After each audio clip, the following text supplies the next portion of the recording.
semana estaba diciendo, Señor, quiero que me guíes en cuál será el mensaje para cerrar esta temporada, para cerrar el 2019. Y el Señor insistía con las personas que tienen dolor, pero no dolor físico necesariamente, sino dolor en el alma, dolor en el espíritu, esos dolores que encorvan, que deforman. Literalmente yo pienso que alguien que tiende a encorvarse, no una gran joroba, pero que tiene la tendencia a caminar mirando hacia abajo, es una persona que a lo mejor su dolor es tan intenso que ha somatizado. Somatizar significa que de pronto las enfermedades del alma hacen que bajen las defensas del físico y entonces te termines enfermando con cualquier patología que no tenías pensado padecer. Pero cuando físicamente te estás enfermando, siempre la raíz es un tema espiritual. Por lo general es así. Uno dice, bueno, me contagié, esto era hereditario, me dijo el médico que circulaba en la sangre, que estaba en el patrón genético. Aún así hay una lectura espiritual. Cuando uno baja las defensas, el sistema inmunológico espiritual baja, uno está, no sé si propenso, pero al menos abierto, abre puertas espirituales para enfermarse, para pasarla mal. Los cuadros depresivos siempre terminan deviniendo, a veces en tumores, en cáncer. Y esto no es la prédica alocada de un orador apocalíptico. Esto es comprobado de manera científica. Las personas que tratan con los pacientes dicen, cuanto mejor se sienten emocionalmente, almáticamente, mejor van a responder inmunológicamente a todo lo que tenga que ver con enfermedades que se pueden adquirir. Entonces hay gente que ha ido durante todo este año de alguna forma torcido, deformado, y estoy hablando obviamente en el alma. Hay algunas circunstancias que literalmente te pueden hacerte ver desfigurado, y estoy hablando, insisto, del interior y no del exterior. Después el exterior, si además te enfermas, son 3 puntos aparte, pero el que interiormente estemos luchando con algo, el alma empieza a milanarse. Nos volvemos gente pequeña a pesar que estamos más grandes en edad. Y entonces vamos arrastrando traumas profundos y esos traumas nos encorvan, nos desfiguran. Insisto con esto que Dios nos ha hablado en otros domingos. Somos adultos, pero no dejamos de ser aquellos niños. Aquella información, no solo genética, sino la información del entorno que nos dieron, la manera en que nos crearon, familias funcionales o disfuncionales, cariño o la falta del mismo, nos fueron parando en la vida de un modo tal que hoy, llegando a hacer este balance en el mes de diciembre, algunos nos damos cuenta que estamos arrastrando dolores. Claro, escrituralmente decimos que el Señor hace todas las cosas nuevas, y escrituralmente lo es. De un modo práctico, técnicamente, Dios viene a nuestra vida y todas las cosas son nuevas desde el punto de vista que Dios no se acuerda más de nuestros pecados. Entonces pasamos por las aguas del bautismo como un símbolo, dejamos atrás la vieja vida y somos hechos nuevas criaturas. Pero eso no es magia, eso no es ósmosis. De modo que decimos, bueno, me bauticé y ya no me acuerdo de mi niñez, no me acuerdo de mis divorcios, no me acuerdo de mis relaciones fallidas, de los abusos. No me acuerdo de la falta de cariño, no. Todo eso forma parte de lo que somos. Luego del bautismo o de aceptar a Cristo por confesión de fe, seguimos creciendo conforme a la estatura de la plenitud de Cristo. Y ese crecimiento es paulatino, con el dolor inherente que conlleva. O sea, vamos creciendo, pero también hay un dolor. El crecer duele. Entonces hay problemas, hay relaciones, incidentes que nos van pasando en la vida, que están en el pasado, pero a veces vienen a invadir nuestro presente con todo el dolor emocional que eso significa. Y hoy yo sé y percibo, porque el Señor me lo ha hecho sentir, que muchos están con las últimas fuerzas, no pueden más. Y dicen, no sé ni cómo llegué. ¿Qué año? Y a veces el año nos golpea, nos deja en la lona, nos da un golpe tras otro y nos volvemos a levantar. Porque Dios nos ordena levantarnos, pero los golpes terminan doliendo y a veces traen un dolor emocional. Son cosas del pasado que empiezan a alterarnos emocionalmente en la vida tal como la conocíamos. Y claro, las heridas ya no están, pero las cicatrices permanecen. Y cuando las cicatrices empiezan a notarse y ser visibles, pareciera que vuelven a doler. Eso es lo que nos sucede cuando arrastramos cosas que no están resueltas. Las Escrituras narran el incidente, el evangelista Lucas narra el incidente de una mujer que tenía 18 años con un espíritu de enfermedad. Se nos va el detalle, pero el evangelista quirúrgicamente hace la aclaración: tenía un espíritu de enfermedad. En otras ocasiones dice que estaba enfermo y sufría de lepra y no podía caminar. Esta es una de las pocas ocasiones, si no acaso la única, que se habla de un espíritu de enfermedad. Cuando hablamos de un espíritu, no es necesariamente un demonio que la enajenaba, sino que tenía un espíritu, una tendencia. ¿Vieron aquella frase acuñada por nuestras madres que decía: ay, tiene un espíritu de alegre el tío, hay que aprovecharlo antes del tercer tequila porque tiene un espíritu alegre, después ya no sabe lo que dice? Después, ay, qué espíritu triste que tiene la otra tía, siempre en la fiesta hablando de los muertos. ¿Tienen una tía que habla de los muertos? Siempre hay una que te dice: por los que están y por los que no están, y te arruinó la fiesta. Y uno dice: pero qué espíritu que tiene. Cuando uno habla de qué espíritu, no está hablando de un agente externo, sino de su propio espíritu, que es un espíritu que tiene la tendencia a la tristeza. Entonces yo quiero pensar que esta mujer tenía una tendencia a la enfermedad y andaba encorvada y en ninguna manera se podía enderezar. Y ahí el Señor hace un milagro, ¿no? Pero el punto es que su espíritu de enfermedad hacía que anduviese encorvada. Yo creo que eso es somatización por excelencia. Que era tanto lo que a esa mujer le había pasado, era tanto el dolor, que terminó por encorvarla, terminó por doblarla, literalmente, y no se podía enderezar. No dice que tenía una joroba, un sobrehueso, un tema muscular. Yo creo que el espíritu de enfermedad, ahí está dando la patología y los síntomas.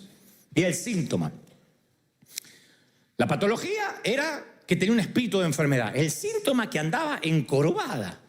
Entonces yo creo que la torcedura de alguien no comienza de la noche a la mañana. En esta ocasión la mujer llevaba 18 años, casi 2 décadas.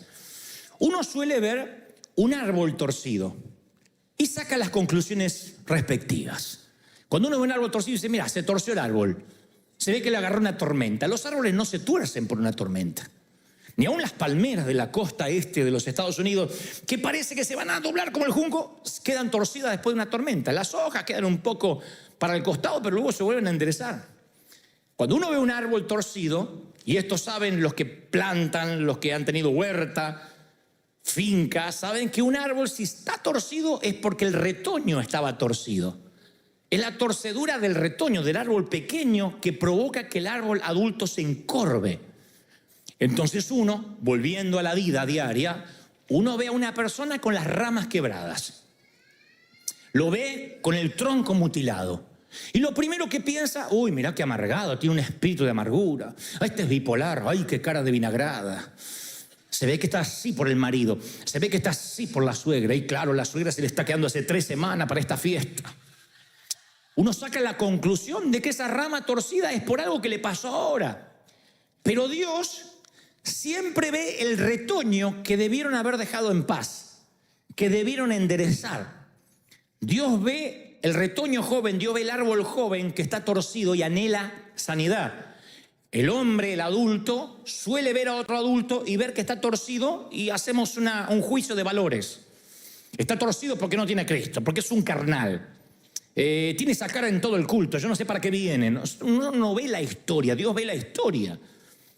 Dios no importa, Dios nos ve y no importa o no le importa cuán viejo sea el árbol. Él sabe que ese árbol todavía se ve afectado por la etapa en que fue un árbol joven. Es lo primero que uno aprende como pastor. Yo no tengo muchos años de pastor, apenas 1 década. Antes era evangelista. Pero me he dado cuenta que cuando estoy en una sesión de consejería, en un momento ya no estoy tratando con el adulto. Sí o sí, casi siempre es un patrón. Sí o sí yo empiezo a darme cuenta que estoy tratando con resultados o con influencias de experiencias pasadas. Cuando alguien me dice: yo no puedo perdonar, y digo: pero ¿por qué si el Señor te perdonó? Y entonces se empieza a retrotraer de que a lo mejor él vio a sus padres pasar por lo mismo y vio como su madre no perdonó tampoco a su papá, por ejemplo. O alguien que dice: yo no puedo prosperar, yo empiezo a ganar dinero, parece que voy a ir bien, pero gano 5 y gasto 7. Siempre vivo endeudado, no sé qué me pasa. Tengo un espíritu, no tiene un espíritu. Cuando uno empieza a escarbar y empieza a buscar arqueológicamente en su pasado, llega, trazando una línea de puntos invisibles, a una mala administración que él vio cuando era más joven o que mal aprendió. Siempre que un árbol está torcido, hay un retoño que se empezó a torcer y que nadie se dio cuenta. Por eso yo decía en el servicio anterior, y voy a insistir con esta idea, cuando una dama, por ejemplo, se acerca a buscar ayuda, que es muy difícil, porque cuando una mujer está muy dolida suele callarse, hablaré de eso en unos minutos. Pero cuando una mujer busca ayuda, uno no puede confundirse con el sonido de los tacones altos, con la ropa de diseño o el bolso de marca. Si uno mira con los ojos del Espíritu, uno va a notar que no son los tacones los que suenan, sino los golpecitos de unos pies pequeños. Esa mujer sigue siendo una niña para Dios. Nosotros vemos la vejez. Nosotros estamos envueltos en una cápsula de tiempo y todo se basa en horas, en meses, en años, décadas, centurias, siglos. Dios no. Dios ve la vida como un todo. Y Él sabe el niño que dejaste de ser y el adulto que eres. Él te ve como una misma persona, sin edad. Por eso Dios te puede dar una misión a los 80 años, como a Moisés. O puede llamarte como a Jeremías, siendo un muchacho. Porque Dios no te mira con la edad, como nosotros medimos a la gente con la edad y decimos está muy viejo para esto, está muy joven para esto otro. Entonces a veces uno se confunde, ve el árbol torcido, ve la dama con tacones altos, bien delineada, maquillada, pero Dios ve esos piecitos pequeños de la niña que tuvo que abrirse paso ante los retos, ante la adversidad, ante la lucha. Nosotros vemos simplemente adultos corriendo al altar, pero el Padre escucha el sonido de los pies pequeños, el sonido de esos piececitos, de esos niños quebrados que cuando son grandes todavía están doblados porque fueron quebrados de niños. Entonces cuando alguien es adulto y está doblado por esas quebraduras de la adolescencia, de lo que pasamos, hay mujeres que corren de brazo en brazo, de hombre en hombre. Hay hombres que corren de mujer en mujer. Hay gente que corre de iglesia en iglesia, no se puede asentar, tiene un espíritu de nómade.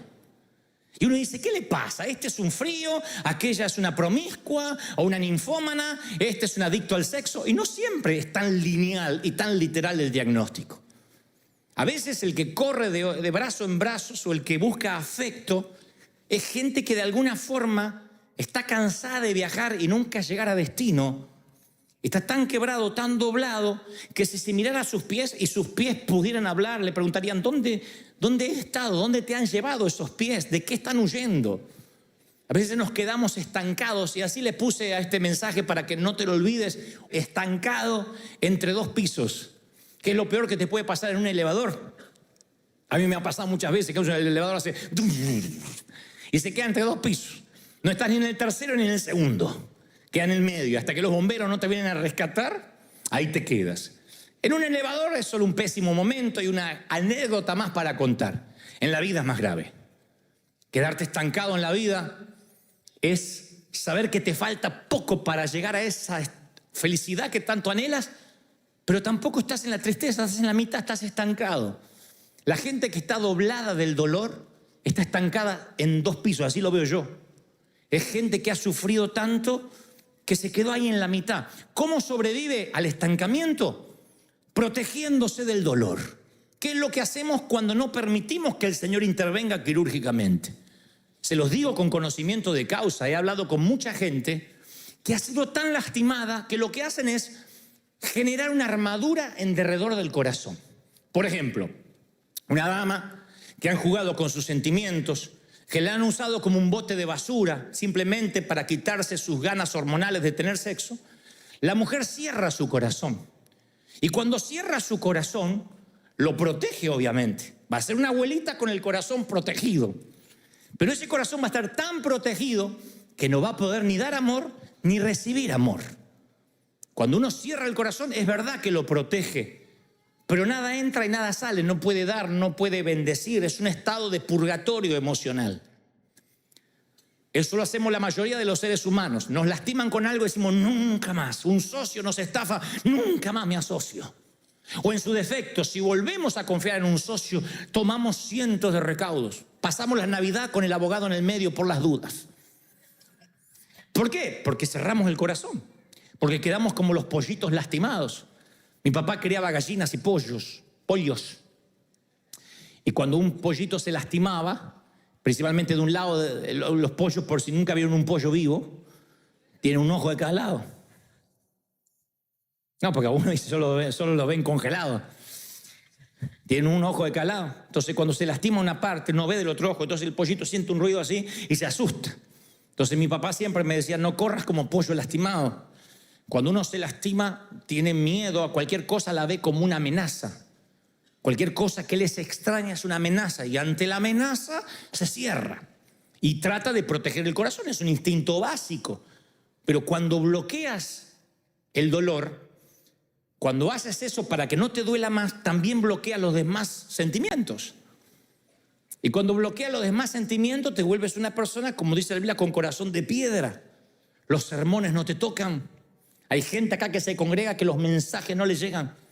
Y si alguno más o menos le llega, dice, le vendría bien a la fulana, ¿por qué no vino? No se lo toma para sí mismo. No es porque sea carnal.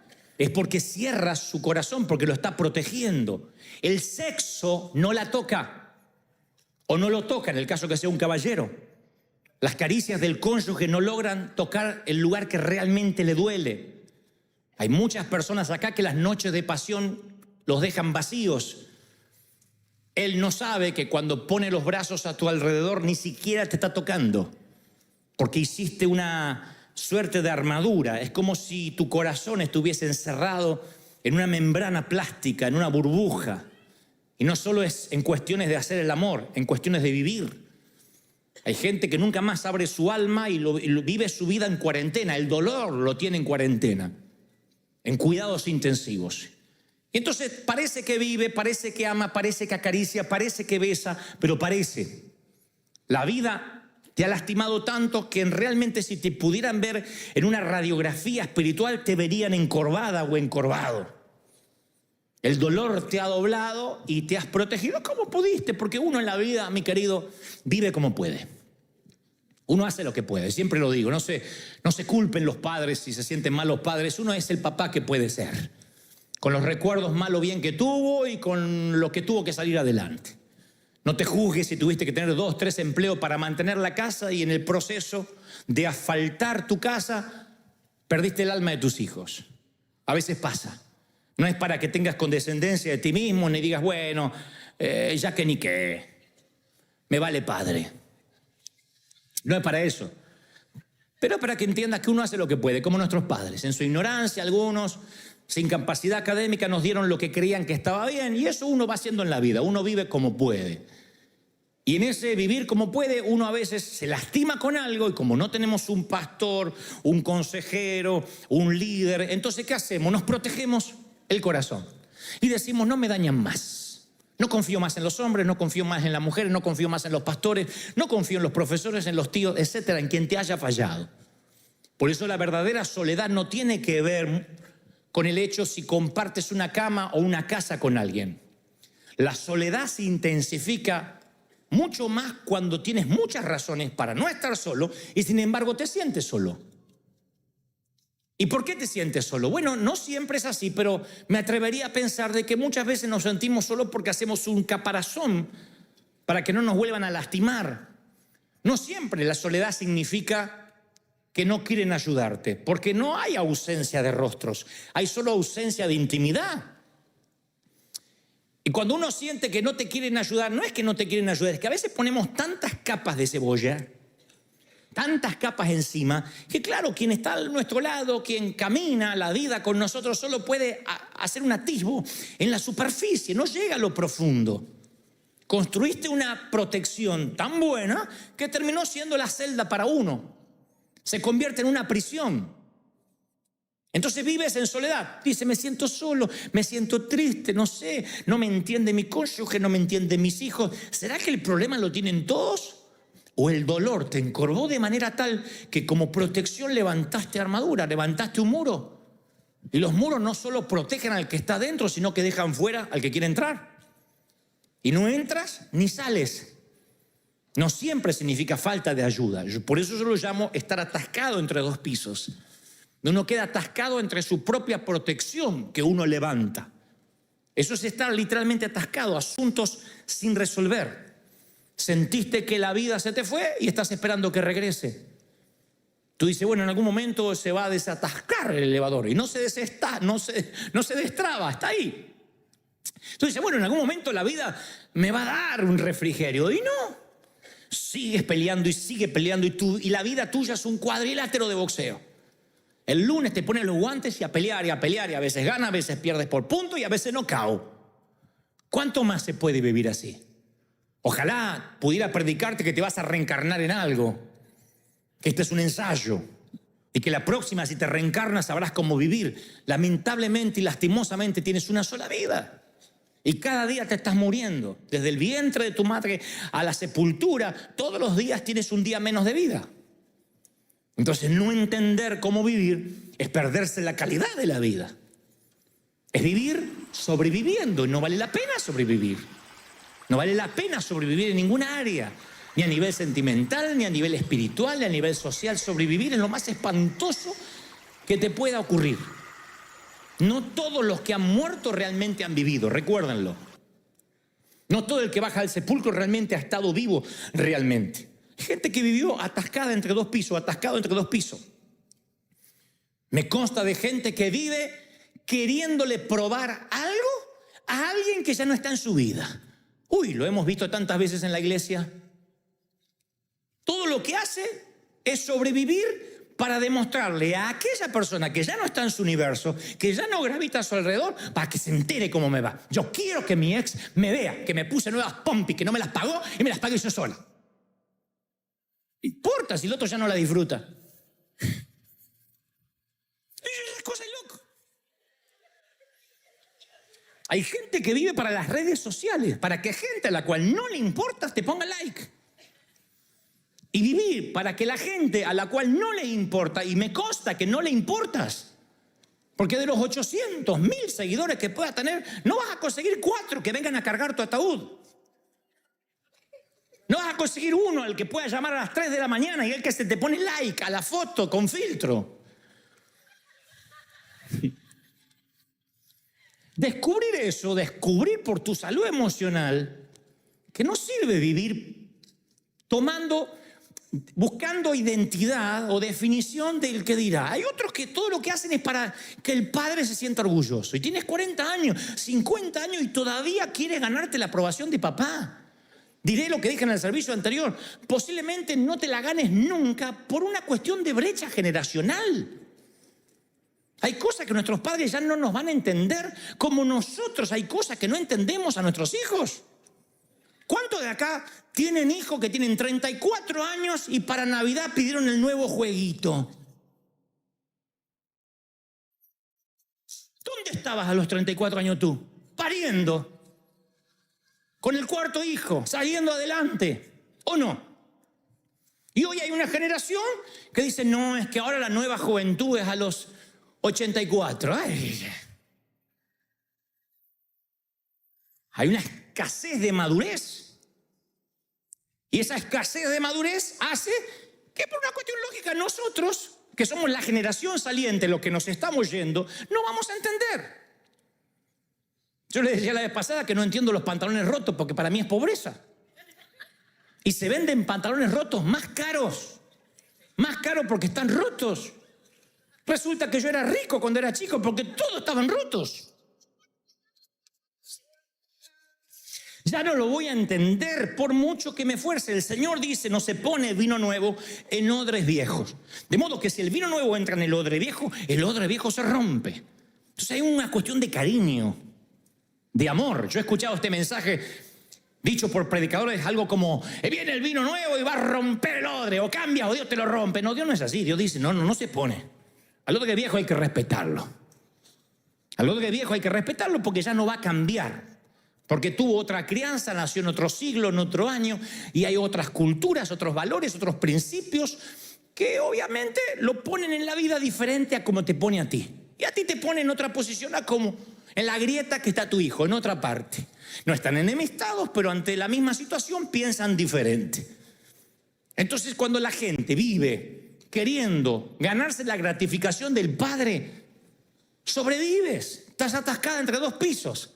Porque en lugar de tener tu vida adulta, todavía estás pensando como niño, que mamá y papá esté orgulloso de lo que yo logré. Porque hay padres que nos criaron así. Cuando haces algo malo te lo digo, si es bueno no te digo nada. Si no te digo nada es porque vas bien. Entonces uno vivía haciendo cosas, aunque sea para que te reten, para saber que había conexión. ¿Hasta cuándo uno puede vivir con fantasmas del pasado y no cerrar el año diciendo, no, yo quiero cerrar el año con mi propia vida?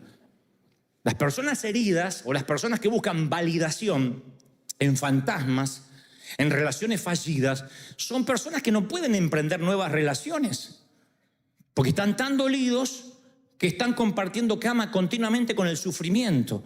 Y esto afecta a la próxima generación. Siempre afecta a los que vienen. Es un patrón que se repite. No sé si notaste, por ejemplo, que cuando éramos chicos, algunos que tienen más o menos mi generación, uno iba con una gripe a la clínica, te internaban 40 días de cama. Estuve internado en el hospital. ¿Te estabas por morir? No, es que no me querían largar hasta que no se me pase el resfrío. Hoy estás así, abres un ojo y dices, a liberar la cama, vamos, a liberar la cama. Necesitan cama hoy. Hoy apenas te repones un poquito, te sacan rápido, a caminar rápido. Ya no hay tantos tiempos como antes para pasarla en un hospital. Quizá el factor sea el dinero, el seguro médico, pero hay una escasez de camas en las clínicas, en los hospitales. Y hay un momento que el médico te dice, mire, usted ya recibió suficiente ayuda. Usted ya no está en un estado crítico, así que enderece la espalda, vamos, levante el rostro y sobreviva, actualice la vida. Y yo quiero que te lleves este regalo a fin de año. Lo primero que Dios te va a decir, yo sé que estás dolido, yo sé que estás triste porque me lo dicen tus ojos, pero no hay camas. Hay que levantarse de la cama y dejarle la cama a alguien más. Hay que levantarse, enderezarse. No puedes ministrar estando confinado en un hospital. Alguien tiene que creer eso. ¿Lo crees de verdad, sí o no? A levantarse. Vamos, líder al que está a la derecha y a la izquierda. Vamos, libera la cama. Vamos, hay que liberar la cama de la vida. Vamos, libera la cama. Libera la cama. No te puedes quedar ahí. No puedes cambiar la vida de nadie confinado en una cama de hospital. Tienes que levantarte y ayudar a alguien a sobrevivir lo que ya superaste. Es maravilloso que te atiendan, estar en la cama, pero hay momentos que uno tiene que levantarse y decir, vamos a liberar. Y caminar y ver otras camas de hospital y ver que hay uno que está luchando con suelos intravenosos, otro que está con respiración asistida, otro que se lo llevan envuelto en una funda a la morgue. Y ahí te das cuenta que confinado en la cama no se puede ayudar a nadie.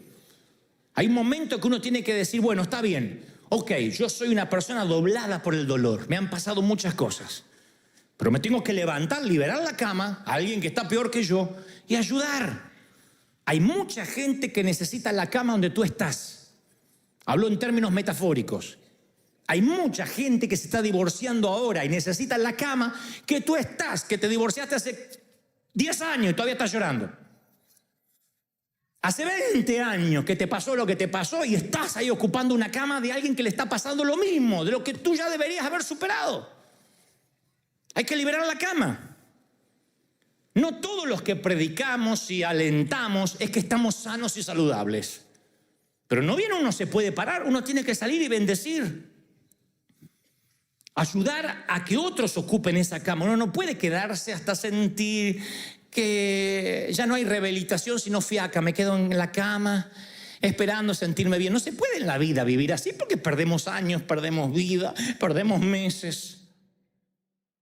Yo me acuerdo ministrar con dolor un montón de veces. Hay videitos por ahí en YouTube de hace, 20 años atrás. Yo iba a una iglesia a predicar y se me ven los zapatos medio despegados. Esos sacos que yo los planchaba y brillaban así, eran tornasolados de tanta plancha que tenía. Y como eran sacos baratos, tenían mala caída, se me paraban así que yo andaba.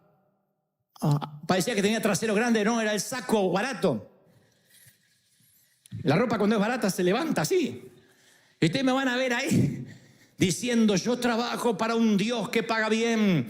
Yo sé que trabajo para un Dios informado que cuando te da una visión, sabe cuánto cuesta la visión. Yo no necesito dinero, mi Dios es rico. Y yo me acuerdo que cuando predicaba eso, esa noche no teníamos para cenar. Me lo acuerdo. Pero no esperé sentirme perfectamente bien y saludable para ayudar a otros. Alguien me dijo, si te sientes más o menos bien, si sientes que estás en recuperación, ayuda a ministrar. Sé un canal de bendición para otros, para que Dios te pueda sanar a medida que tú sanas, a medida que tú bendices. Y para hacer, para hacer notoria las riquezas de su gloria, las mostró para con los vasos de misericordia. Romanos 9:23. Vasos de misericordia que Él preparó de antemano para su gloria. ¿Sabe cómo te llama el Señor a ti si has pasado por dolor y te levantas de la cama y la liberas para alguien más? Te llama vaso de misericordia. Porque eres misericordioso, porque necesitaste misericordia. Tienes una compasión por el que está en la cama porque estuviste en la cama. Tu gracia, tu misericordia tiene raíces en tus propias tragedias. Tú no condenas fácilmente. El que condena incluso no es porque no necesite gracia, sino porque vive a través de la justicia. Yo no quiero estar en los zapatos de alguien que reclama justicia.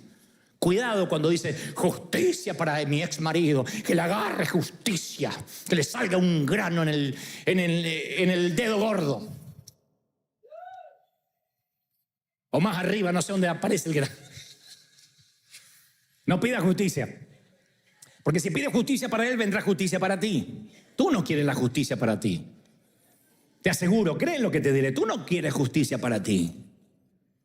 La justicia no es buena, porque si Dios te tiene que condenar por justicia, estás condenado antes de que empiece el juicio.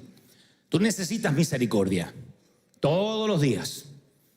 Y para hacer un vaso de misericordia, para que la gente te vea como un vaso y dice, uy, hay misericordia, y te beba, tú tienes que haber pasado por el dolor. Solamente el que atraviesa una tormenta entiende al otro. Por eso yo insisto, cuando se está terminando el año, uno tiene que enseñarle a la próxima generación cómo evitarle la escuela de los golpes duros. Es imperante que rompamos ese ciclo de los mismos dolores, generación tras generación. Tenemos que levantarnos de la cama y los que están sufriendo decirles, bueno, te voy a ayudar a salir, porque yo pasé por eso. Entonces uno deja de condenar a aquel que dice, yo tengo una inclinación con la que estoy luchando, otros están atados a la pornografía. No digo que lo celebremos, ni aplaudamos, ni busquemos licencia para pecar. Lo que trato de decir es, tenemos que entender a los que sufren si hemos sufrido, si hemos pasado. Por eso yo siempre desconfío de aquellos que predican sin cicatrices. Diría un querido colega, desconfía de los Jacob que no renguean. Porque el renguear significa que has luchado en la vida con el ángel, has peleado por la bendición. Cuando yo veo a alguien que por lo general es un niño de papá, que heredó la iglesia, que el papá lo formó y ese chico nunca trabajó en nada y siempre vivió del papá y se pone a predicar, por lo general es alguien que condena, alguien que no entiende a la gente, que no empatiza, que no conecta. ¿Han visto predicadores que nunca conectan, que parece que viven en otra dimensión? Que hablan del Cronos y del Kairos, de la indisolubilidad de la Trinidad, del Apocalipsis, de la cuarta bestia. Uno dice, ¿de qué cuerno está hablando? Si yo no puedo pagar la renta.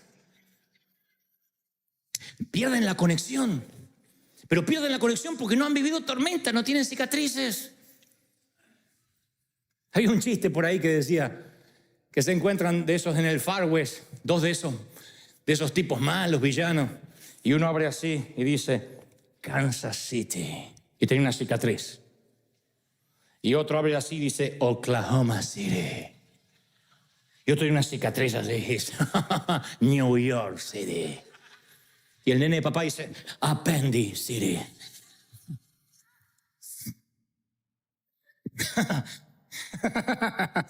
Así que hay uno que lo único que puede mostrar es el apendicitis. Y yo desconfío de esa gente. No los subestimo, no digo que no son ungidos, pero dudo que puedan entender todas las batallas. Dudo que puedan escuchar el sonido de los pies pequeños y no los tacones altos de una dama que trata de ocultar su dolor tras un delineador caro. Y hoy en día el sonido de los pies de los niños, de los pies pequeños está, yo decía en el servicio anterior, está extinto, se está muriendo. Yo no sé dónde están los niños.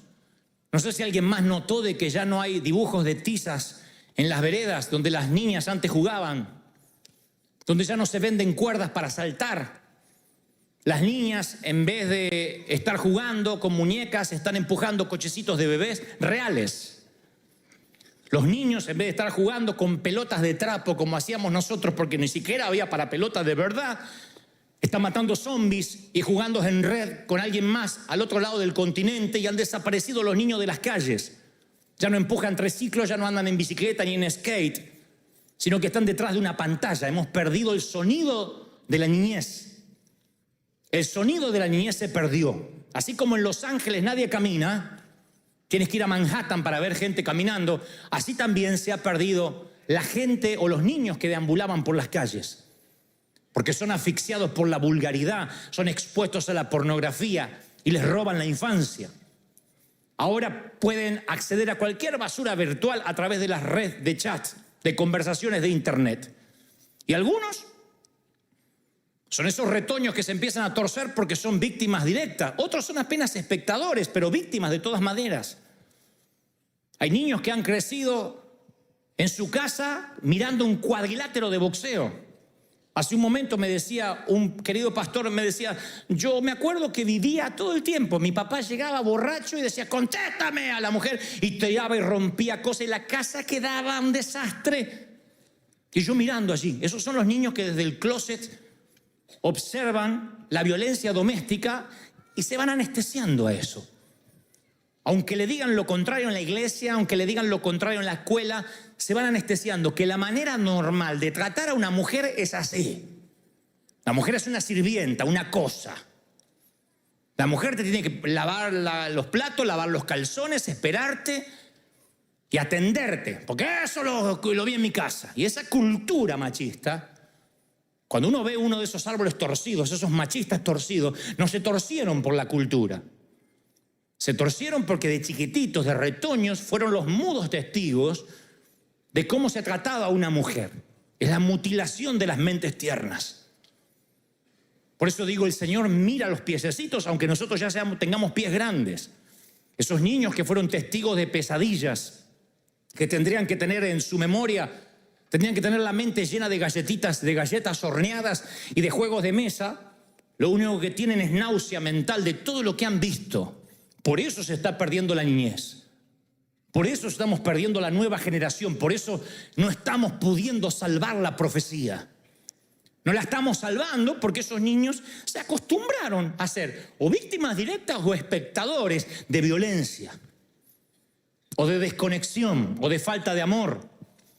Y esos asuntos del pasado afectan nuestro presente. Y subsiste en nuestro corazón cosas que nos damos cuenta que no podemos borrar. El alcohol no te va a poder borrar. Vas a brindar hasta el hartazgo y te va a entumecer. Pero ahí estará el dolor cuando los efectos del alcohol se vayan. El sexo no te va a quitar el dolor, te va a entumecer. Pero ahí estará el dolor después que te vistas y te des una ducha. No hará desaparecer el dolor, te va a entumecer. El único que es surcidor de muñecas rotas y de muñecos rotos es el Señor de señores, el Rey de reyes, el único que puede surcir y arreglar y reparar. ¿Están conmigo, sí o no? Él es el único surcidor, el único que tiene la destreza de sanar un trauma. Es el único. Los demás nadie tiene la habilidad. El evangelista Juan relata que Jesús se acercó a un pozo de agua, había una mujer samaritana. Y Jesús le dice, cualquiera que bebiere de este agua volverá a tener sed.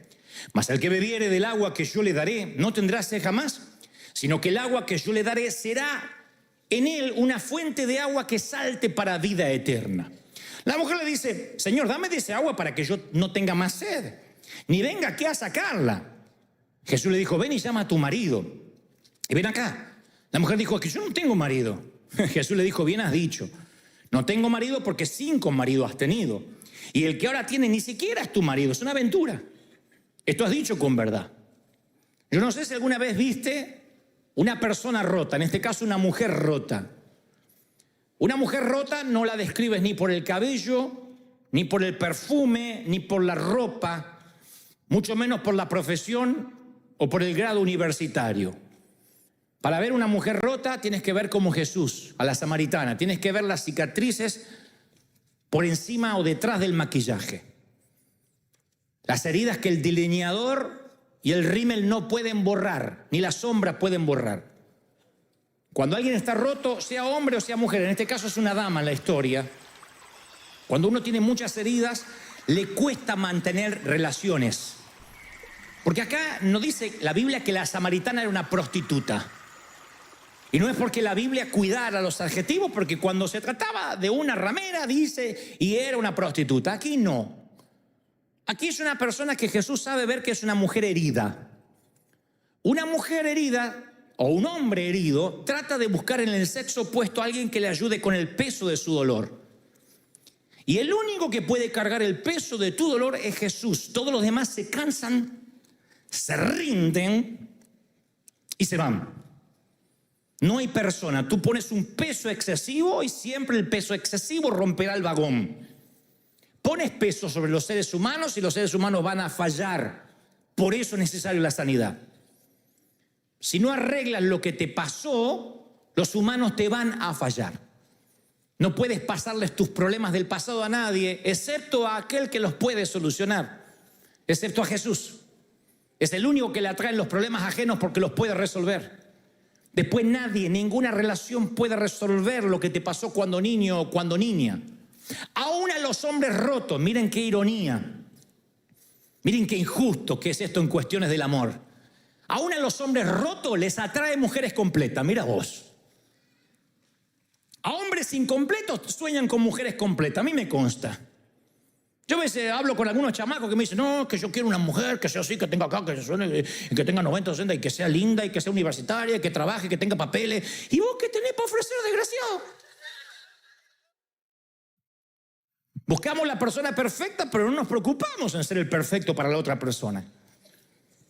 Aún a los hombres incompletos les atrae una mujer completa y viceversa. Es injusto en relaciones del amor, pero es cierto.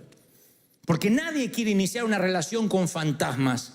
Un hombre no quiere ponerse de novio con todos tus ex. Una mujer no quiere ponerse de novia con todos tus ex mujeres. Uno tiene que resolver, cerrar el pasado. De otro modo, siempre estamos queriendo que alguien ayude a llevar el peso.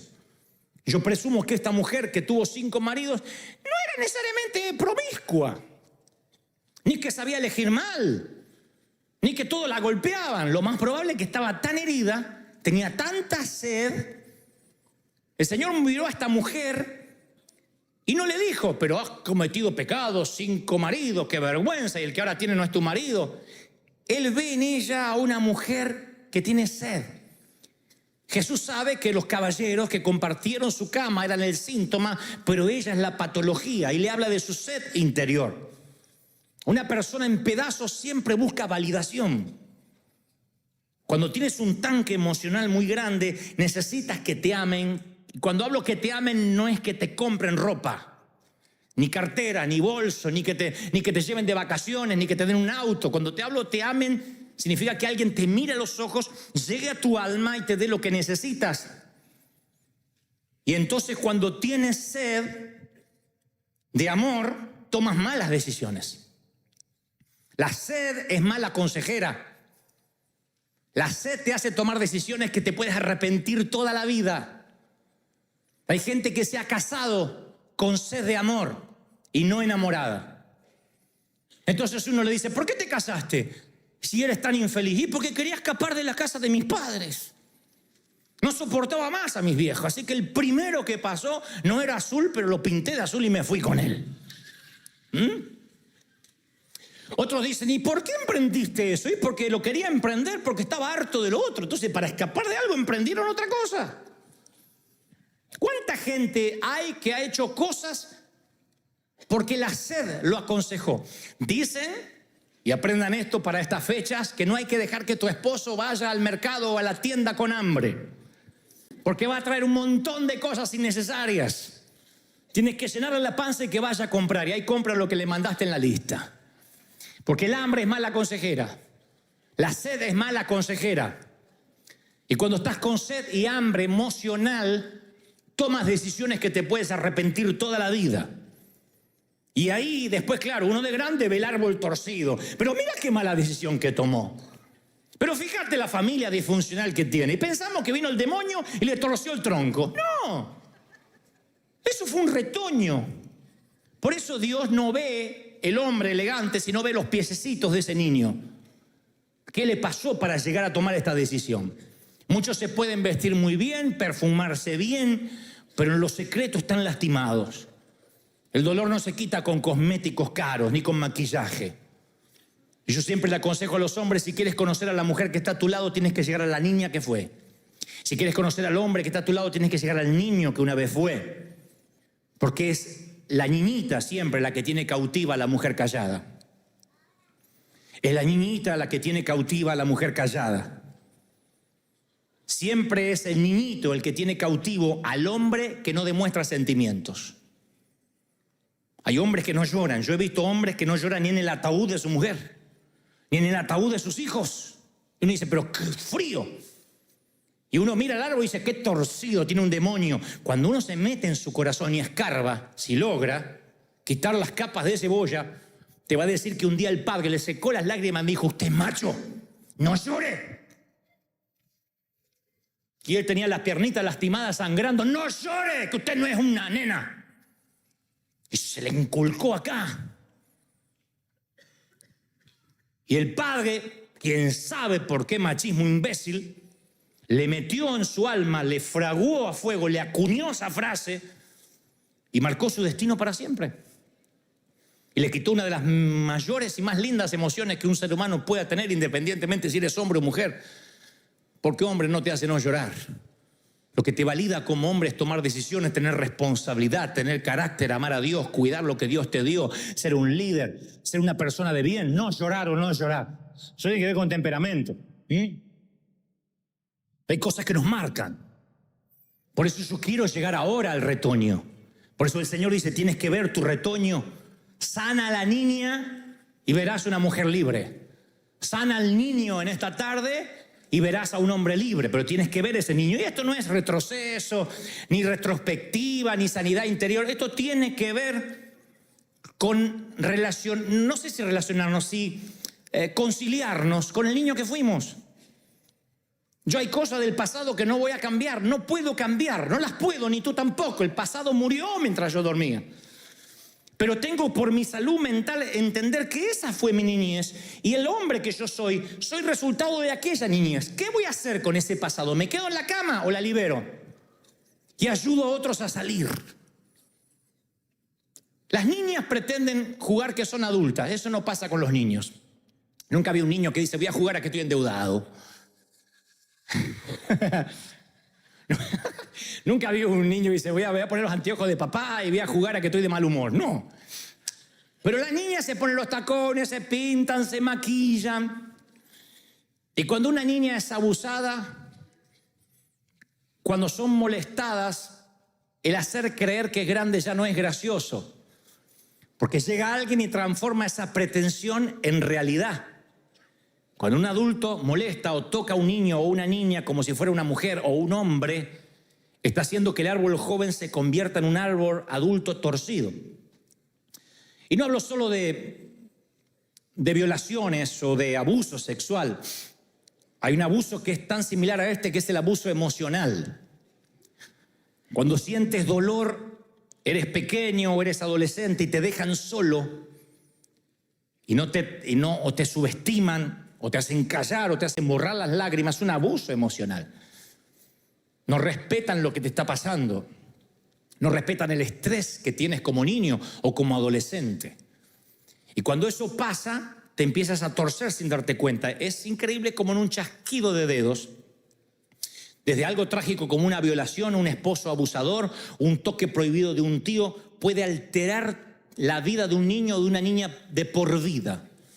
Tantos días jugando a ser grande y un acto de abuso sin sentido se le roba la niñez para siempre. Tantos días jugando a ser adulta y en unos minutos la vida cambia para siempre. Yo a veces me pongo a reflexionar y digo que a nosotros nos definen los incidentes que nos han pasado durante el camino. Estuviste minutos de no ser la persona que eres. O estuviste a minutos de ser la persona que eres. A veces algo nos cambió para siempre, la percepción. No querías ser así, pero así eres a partir de ese incidente. Unos minutos a solas con alguien equivocado y tus sueños se hacen cenizas y ahora eres una estadística. Bueno, tal vez ni siquiera una estadística, porque para ser una estadística lo tienes que decir. Y yo estoy hablándole especialmente al grupo de los que hacen... De eso la abuela me dijo que no se habla. Ese es el abuso emocional que más duele. Una dama te dice, yo no me daba cuenta que era abusada por el esposo de mi mamá. Lo que a mí me dolió era que mamá no intervino. Y cuando sugerí algo, me dijo que me calle la boca, que ese hombre nos iba a dar los papeles. Que ese hombre nos daba casa y techo. Y priorizó un mugroso techo antes que la salud emocional de su hija. Ese abuso es el que te marca. Y luego, claro, vienes a Jesús, pasas por las aguas del bautismo y los pastores decimos, confiesa que todo está olvidado. Sí, para Dios está todo olvidado, ¿y para ti? Necesitas una sanidad. Necesitas entender que esos son incidentes, infortunios que cambiaron tu vida tal como la conocías. Por eso digo que una niñita es la que tiene prisionera a una adulta y le dice, shh, no hables. ¿A quién le vas a decir que no eres feliz? ¿A quién? ¿Qué consejería resiste el análisis de que tú digas, mira, yo me siento abusada por mi marido hace 20 años? ¿Quién te va a creer? Te van a decir las frases religiosas, sujeto a su marido, cumpla su deber conyugal, el cuerpo suyo ya no es suyo, sino de su esposo, y todas esas boberías que te dicen los que no han sufrido, los que no han pasado por las cicatrices que tú has pasado. La religión te mete en una caja y no molestes. Trata de molestar lo menos posible, vístete como yo te digo, repite lo que dice el pastor y a casa feliz. Pero no eres feliz. Porque tarde o temprano el techo de cristal se rompe. Y te das cuenta que eres tú siendo esa niña con todo o ese niño con todo lo que viviste. Y necesitas sanidad. Necesitas que alguien venga y diga, tú tienes que beber un agua que te quite la sed. Son demasiadas cosas ocultas que no te dejan vivir. La niña o el niño que fue abusado, después de eso, quiere ir a jugar con otras niñas y se siente demasiado vieja. Quiere meterse en el mundo de las adultas y es demasiado niña, atascada entre dos pisos. ¿Creen que se va a desatascar alguna vez? No, señor. A menos que Dios intervenga, a menos que Jesús se siente junto al pozo, a menos que Dios le saque la curvatura de su espalda, esa mujer vivirá atascada entre dos pisos. Son la generación olvidada. Se ponen mantillas y van a las iglesias, se ponen faldas largas y defienden la sana doctrina. Por dentro están destrozadas. Las he visto. Destrozadas por lo que la vida les hizo y nadie se atreve a hablarles porque son la generación olvidada. Las hay ejecutivas y amas de casa, atractivas y comunes, anoréxicas y gordas, promiscuas y frígidas. Y todas tienen el mismo dolor. Y pululan en nuestras iglesias, vienen en Navidad y a Easter levantan las manos y parece que todo está bien. Y tú piensas, ¿y qué de los muchachos, de los hombres? Los hombres somos un poco más imbéciles. Más. Por eso Pablo dice que las cosas que yo tenía para mí como ganancia, le dice a los filipenses, las estimé como pérdida por amor de Cristo. Porque los hombres tenemos otra manera de esconder el dolor. No lo escondemos con traje de diseño, ni con bolsos caros, ni con delineadores, ni con formar un hogar, porque la mujer tiende a tapar el dolor con una foto de hogar. Entonces lo que no tiene como amor, lo quiere tener como hogar. Me consta de mujeres que se quieren quedar embarazadas rápido para que el amor de ese niño cubra lo que no tiene con su cónyuge. Entonces trata de tener hijos. Y dice, me voy a dedicar a mi hijo, voy a amar a mi hijo y mis hijos son todo para mí. Porque lo que quiere es tapar el dolor con una foto de hogar. Una chimenea, regalos bajo el árbol. ¡Hey, tengo un hogar! Pero el dolor está allí, es un apósito cubriendo lo pútrido. El hombre, les dije, es más imbécil. El hombre cree que puede ocultar el dolor manejando un Mercedes. Cree que puede ocultar el dolor manejando un Audi, pagando un mortgage caro. El dolor está en todas partes. Las mujeres lo ocultan con rímel y los varones con créditos. Y abrimos una billetera con muchas tarjetas. Como si un poco de plástico nos pudiera sanar todo lo que hemos pasado en la vida. Por Dios. ¿Quién puede sanar? ¿Quién puede surcir el dolor? No hay forma de cambiar el pasado, yo sé que no. La manera de cambiar el pasado y de dejar que Dios empiece a intervenir está escondido, semi-escondido en la Biblia. Digo semi-escondido no porque no sea un episodio bíblico relatado, sino porque siempre los predicadores lo suelen usar para levantar ofrendas, para hablar de dinero. Pero aquí yo lo veo como un axioma, como un proverbio para la vida. Lucas 6:38. Dad y se os dará. Medida buena, apretada, remecida, rebosando en vuestro regazo, con la misma medida que medís, serás medido. Esto habla de la vida, esto es el remedio, esta es la receta. Yo te voy a recetar para que después en la farmacia más cercana vayas y busques el medicamento. Tienes una farmacia cercana, a lo mejor está llena de polvo, a lo mejor está sobre la televisor o cerquita del control de Netflix, pero ahí está. Y la Biblia, que es tu recetario, te dice, si tú das, si tú bendices, el mejor remedio es dar el consuelo que nunca recibiste. ¿Cómo ser sanado? A través de la propia administración. Yo era una persona mucho más rota hace 30 años atrás cuando empecé a predicar. Sigo estando roto, pero mucho menos. Me fui sanando ministrando, ayudando a otros a salir adelante. Entiendo a los que tienen pantalones rotos y los relacionan con pobreza. Entiendo a los que tienen que conformarse con una fruta agria como todo postre. Comprendo a aquellos que cuando llueve mucho el agua se le mete debajo de los zapatos. Como dije el domingo pasado, mi abuela, la alemana, uno la veía y veía el tronco torcido. Decía, pero qué abuela dura. Pero qué mujer dura. No, nunca sonreía, nunca lagrimeaba. Yo decía, de ahí sale mi papá. Doña Ana Keller era una mujer dura. Pero yo compartía la habitación con ella. Porque cuando ella quedó sola vino a dormir en la habitación del nieto, el nieto menor. Y de noche yo le decía, abuela, contame algo de tu infancia. Y ella empezaba a llorar cuando recordaba que la escarcha se le metía entre los dedos cuando tenía 11, 12 años porque salía a levantar la cosecha. Dice, a mí me sacaron del colegio y me dijo mi papá, a trabajar, mija. Vamos.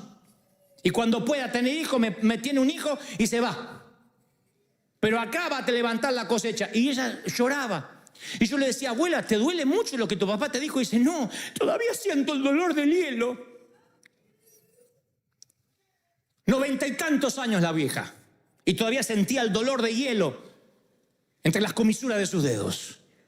Esto significa de que cuando uno ve un tronco troncido, siempre hay un retoño que sufrió. Y ese dolor te alcanza.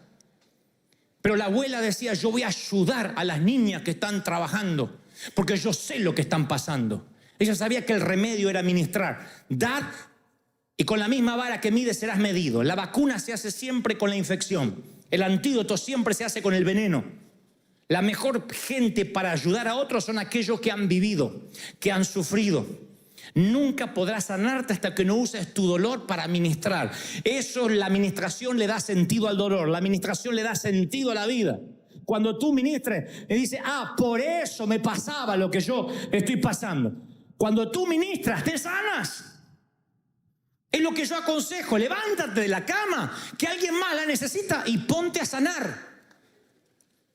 Dios me dijo que River iba a ser una iglesia de gente rota y al principio a mí me choqueó porque quieres palabras tales como he aquí te doy un linaje escogido, un real sacerdocio. Y Dios me dijo, te traigo gente rota porque tú las vas a comprender, porque eres vaso de misericordia, porque no las vas a condenar. Son menesterosos, endeudados, afligidos que llegan para que se forme un gran ejército, para que se levante un pueblo fuerte. ¿Y quién sabe? Tal vez podamos ser la iglesia que vuelva a escuchar el sonido de los piecitos en la calle. Que salvemos la próxima generación, que salvemos la profecía. Por lo pronto me va a bastar salvar a los que están estancados entre dos pisos. Ayudarlos a que el elevador se vuelva a mover. Que la vida te sorprenda moviéndote hacia alguna parte, pero moviéndote. O para abajo, para arriba, pero muévete, por Dios. Estancado es una manera pésima para vivir. O tienes que descender o subir. Es bíblico, frío o caliente, tibio. Estás en un serio problema. Entonces, necesitas sanarte. Necesitas olvidarte de los filtros de las fotos. Necesitas olvidarte de las redes y tener una vida real. Reconciliarte con la vida real. Esto es lo que eres. No hay más. Esto es lo que eres. Esto es lo que la vida te trajo. Esto eres. Si te reconcilias con ti mismo, tienes posibilidad de desatascar tu elevador. Si no, vivirás una mentira. La iglesia está llena de gente que vive una mentira. Repite palabras y salta. Y cuando el predicador dice algo, dice aleluya, aleluya. Son unos patanes en la casa. Mujeres que cuidan mucho la doctrina y son unas lenguas y critican a todo el mundo. Y esa doble moral, esa doble vida, esos que condenan los Simpsons, esos que condenan, ay, hay un Jesús en Netflix que dicen cada cosa, cada babosada en privado, que no resistirían a nadie. Si lo que hacen en Netflix son unos mundanos que hacen conforme a un código lo que quieran. A Jesús no le importa porque él pregunta, ¿y tú qué dices quién yo soy? ¿Y ustedes quién dicen que yo soy? Listo, es lo que me basta. Han dicho de todo de Jesús y van a seguir diciendo. Lo que trato de decir es, no nos rasguemos las vestiduras, no comamos santo y defequemos diablos. No nos rasguemos las vestiduras por boberías. Mírate al espejo, reconcíliate con el dolor que llevas y mira que estás encorvado. La orden es, ponte de pie, endereza la espalda, erguido, vamos. Pon la frente como un pedernal, libera la cama, que hay otro peor que tú. Deja de llorar, que el 2020 te sorprenda caminando mínimamente entre las camas de hospital, bendiciendo, ministrando. Vamos, ponte de pie y dale un aplauso si crees que Dios habló. Si crees que Dios habló, dale un aplauso y celebra al Señor de señores. ¡Aleluya!